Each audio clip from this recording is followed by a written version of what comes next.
નમસ્કાર મિત્રો, અમારી ચેનલમાં તમારું સ્વાગત છે। મિત્રો, સુરેન્દ્રનગર જિલ્લાના વઢવાણાના નગરા ગામે આવેલી ઉમિયા નદીમાં નાવા પડેલા મૂળ રાજસ્થાનના 4 યુવાનોના ડૂબી જવાથી કરુણ મોત નીપજ્યા છે।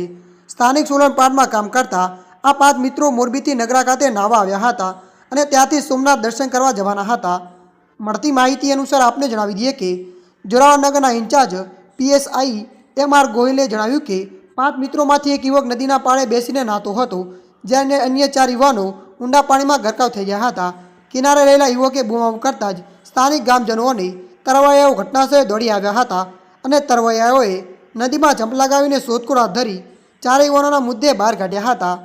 મળતી માહિતી અનુસાર આપને વધુ જણાવી દઈએ કે જોરાવરનગર પોલીસે 4 મુદ્દેઓ પોસ્ટમોર્ટમ અર્થે સુરેન્દ્રનગરની ગાંધી હોસ્પિટલ મોકલી આપ્યા હતા। નાહ્યા બાદ સોમનાથ દર્શન જવાનું આયોજન કરતા યુવકો સાથે સર્જાયેલી આ દુર્ઘટનાથી પરિવારજનો અને મિત્રોમાં શોકમાં ગરકાવ થયા હતા। ત્યારે મિત્રો, અત્યારની આ મોટી દુઃખદ ખબર મળી રહી છે। ત્યારે મિત્રો, હાલ માટે આટલું। મળીશું નવી અપડેટ સાથે। જો તમને અમારો વિડીયો પસંદ આવે, લાઇક, શેર અને સબસ્ક્રાઈબ કરી નાખજો। ધન્યવાદ।